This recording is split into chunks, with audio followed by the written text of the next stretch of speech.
Deniz Bakalli, dhe pse është nxënës i shkollës fillore Yll Morina, udhëton çdo ditë për të shkuar në shkollën Mazlum Këpuska, për arsye se shkolla Yll Morina është në renovim.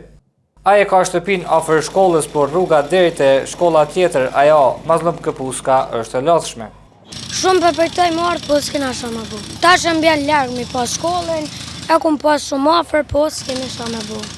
E kina pas shkollën në Yll Morina, në kanë pru pja tjeshtë në Mazlum Këpuska se është kanë dreqe.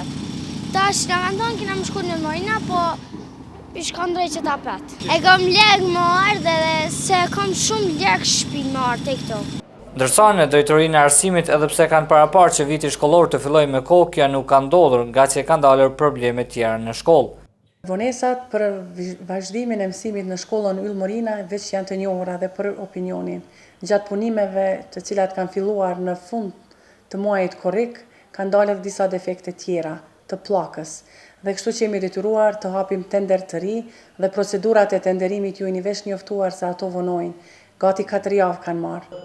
Ndërkaq në fund të muajit tetor pritet të fillojë mësimin në shkollën Yll Morina, në të cilën kanë filluar punimet tjera për mbajtjen e tavanit dhe dyshemes. Dhe neve na mbetet të shpresojmë që muaji tetor do të na gjejnë, fundi muajit tetor do të na gjejnë brenda me nxënës. Renovimet në shkollën fillore Yll Morina kanë filluar në qershor dhe ato janë menduar të mbarojnë para fillimit të procesit mësimor. Por problemet që kanë dalë në disa klasë kanë bërë që nxënësit e kësaj shkolle të vijojnë mësimin në disa shkolla tjera të Gjakovës.